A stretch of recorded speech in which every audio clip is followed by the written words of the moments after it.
When we talk about, you've encouraged me, and I've heard something yesterday around being practical. Can you talk about what it means to be practical on the path? You would be surprised of my definition of be practical. To be practical is to know what we are doing and to know why we are doing what we are doing and for whom or for what purpose, right? So in other words, the cause but also the goal of our actions. That's what I mean to be practical.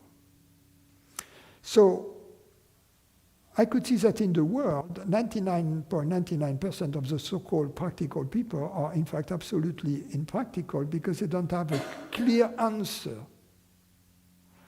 to this question. What is the goal of your actions? The real goal of your actions. That's that simple.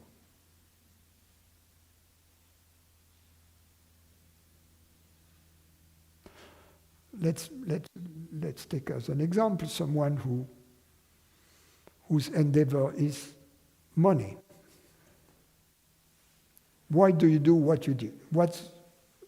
He says, I'm very practical in life, I need to have a house as big as possible or as beautiful as possible, etc. And for that I need money. So, very practical, the goal is money. Are you sure?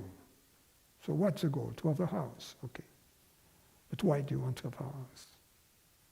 And if you go down the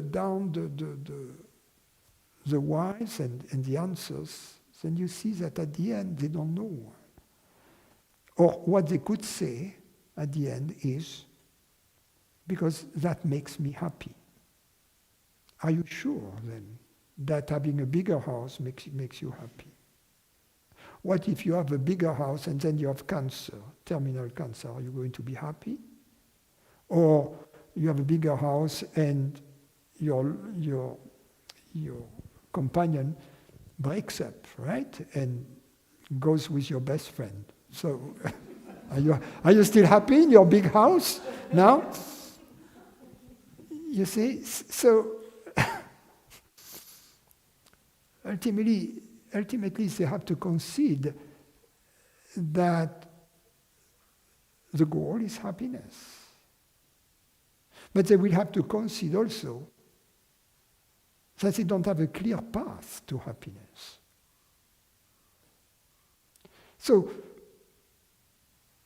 to be practical, in fact, is to find a clear path to happiness, or at least to inner peace.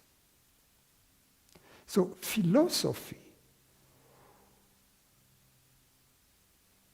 which is by most people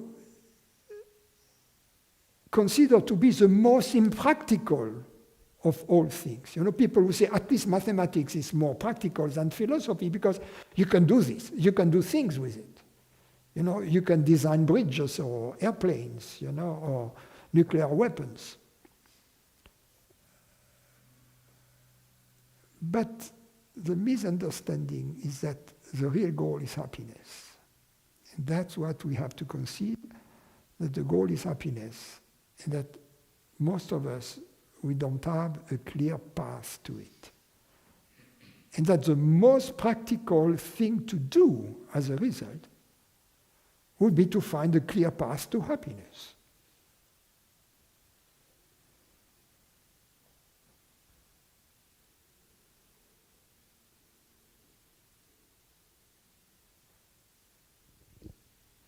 Is it fair to say that once we realize there is no actual relative path to absolute happiness, to what we are, then the entire question reverses.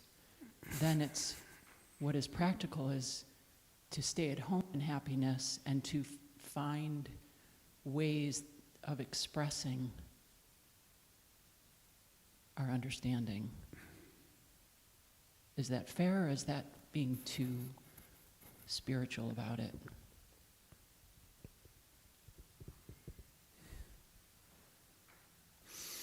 The first thing is to at least have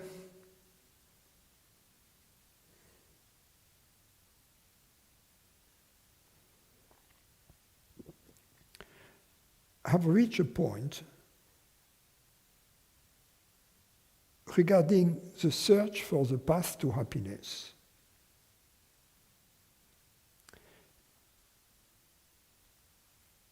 In which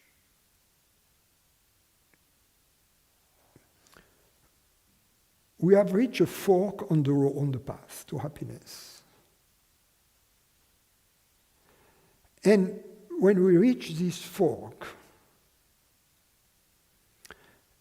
there is one road that we know is a dead-end street. We don't know that the remaining road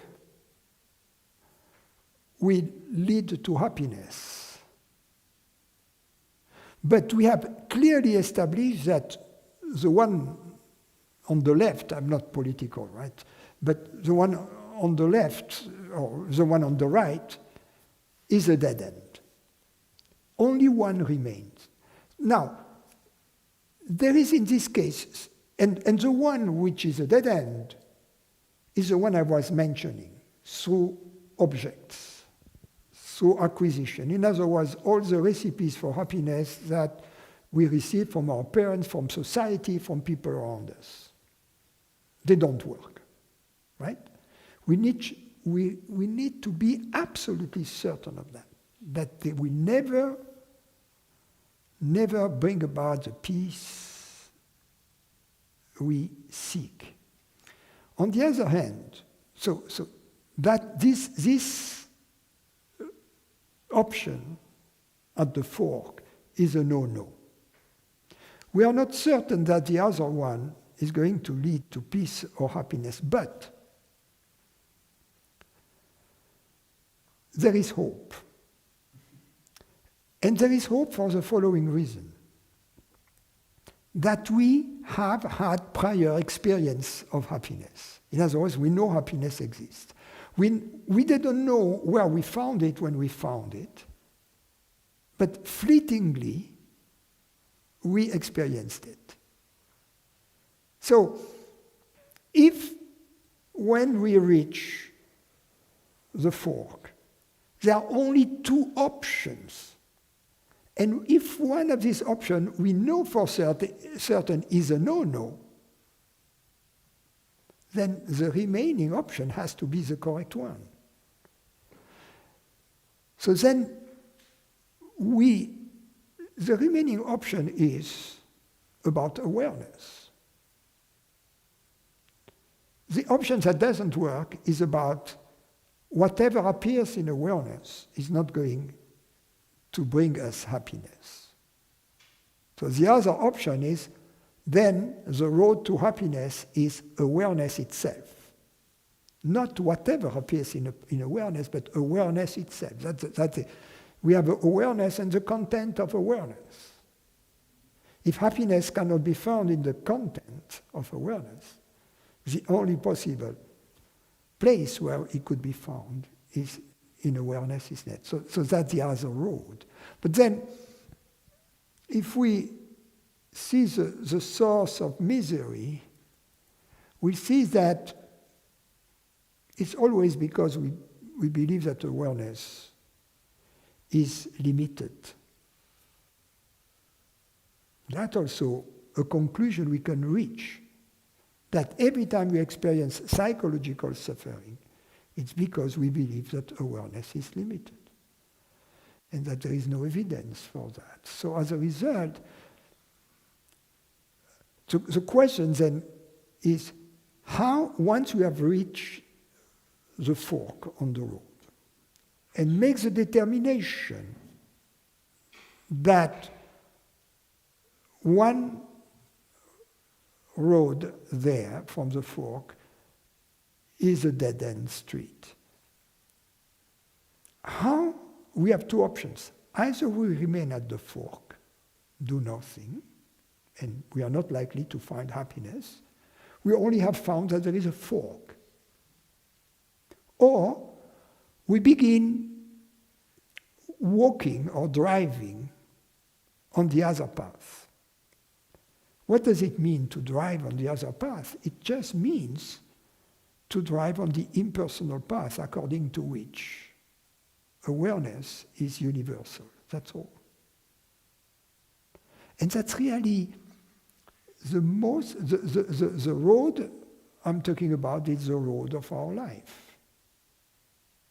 And how we live our lives, the question, what do I do next, is the most practical, the most existential question we could ask. What do I do next and why? What is my compass in the next word I'm going to utter, in the next movement of my body that I can control? You see, so that's... And then we discover that as we start walking or driving on that path, inner peace comes to us. And that's the proof is in the pudding, if you will. But in order to do that, we cannot simply stay at the fork. We have to move on the path and understand what it means. And what it means is that every of our actions have to be scrutinized in the light of this inner light we were talking about, until it becomes automatic. Do I do this? Do I do that? Or I choose that. I choose this path. I choose this. If we could only choose it 50% of the time, you see, that would be already a great, great achievement towards true practicality.